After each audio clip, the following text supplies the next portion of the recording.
आओ चलो एक ऐसे व्यक्ति की बात करते हैं जो कहते हैं सब मोह माया है। हम ऐसे शख्स की बात कर रहे हैं जिसका नाम गौतम बुद्ध है। आइए चले उसकी कहानी सुनते हैं। गौतम बुद्ध, जिनका जन्म सिद्धार्थ गौतम के नाम से हुआ था, जीवन के अनेक पहलुओं को समझा और गहराई से अध्ययन किया। एक बार जब वे अपने संत के साथ यात्रा कर रहे थे, उन्होंने अपने शिष्यों को एक महत्वपूर्ण शिक्षा देने का निर्णय लिया। सिद्धार्थ एक गांव से दूसरे गांव की ओर बढ़ रहे थे। रास्ते में उन्होंने देखा कि लोग एक दूसरे के साथ बहुत प्रेम से व्यवहार कर रहे थे, लेकिन जब उन्होंने ध्यान से देखा तो उन्हें यह समझ में आया कि यह प्रेम और आपसी संबंध केवल भौतिक और शारीरिक थे। लोग एक दूसरे को अपनी इच्छाओं के अनुसार बांधने की कोशिश कर रहे थे। गांव में पहुंचने पर बुद्ध ने देखा कि वहाँ के लोग खुशी से जन्म मना रहे थे। वे एक दूसरे के साथ नाच रहे थे, गा रहे थे और मस्ती कर रहे थे। लेकिन जैसे ही बुद्ध ने वहाँ के वातावरण को समझा, उन्होंने महसूस हुआ कि इस खुशियों के पीछे दुख था। कुछ लोग अधिक धन और वस्तु के लिए एक दूसरे से प्रतिस्पर्धा कर रहे थे। बुद्ध ने अपने शिक्षाओं से कहा, देखो ये सब मोह माया है, सब खुशी स्थायी नहीं है। एक दिन जब ये सब चीजें छिन जाएंगी तब इनका क्या होगा। बुद्ध ने उदाहरण दिया, मान लो एक व्यक्ति ने अपने जीवन में बहुत धन कमाया और वह अपने धन को अपनी पहचान मानता है। वह सोचता है कि उसके पास जो है वह उसी में खुश रहेगा।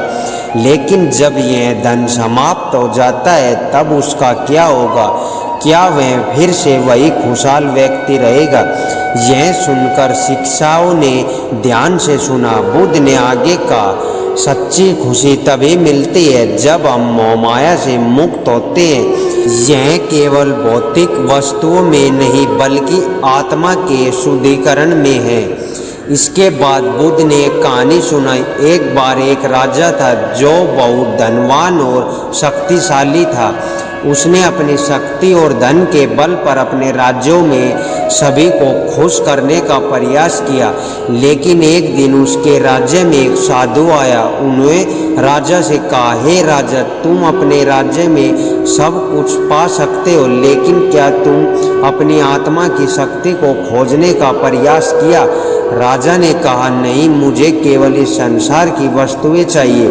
साधु ने उत्तर दिया, जो वस्तु तुम खोज रहे हो वे केवल मोह माया है। एक दिन ये सब चीज तुम्हारे हाथों से निकल जाएगी। राजा ने साधु की बातों को अनसुना कर दिया, लेकिन समय के साथ उसने देखा कि उसकी संपत्ति और सत्ता उसे अकेला छोड़ रही है। अंत वह साधु के पास गया और कहा, मैंने तुम्हारी बातें नहीं मानी, लेकिन अब समझ गया कि सब मोह माया है। साधु ने राजा को बताया, सच्ची खुशी और शक्ति केवल आंतरिक ज्ञान में है। राजा ने साधु की शिक्षा को अपनाया और साधारण जीवन जीने लगा। बुद्ध की कहानी ने शिक्षाओं को गहराई से छू लिया। उन्होंने समझ आया कि जीवन में केवल भौतिक सुख ही नहीं बल्कि आंतरिक शक्ति और संतोष भी महत्वपूर्ण है। बुद्ध ने कहा, हम जितना अधिक बाहरी चीज़ों के पीछे भागते हैं उतना ही अधिक हम अपने सच्चे अस्तित्व से दूर होते हैं। यदि हम मोहमाया से मुक्त होकर अपने अंदर की शक्ति को खोजें, तभी हम सच्चे सुख को प्राप्त कर सकते हैं।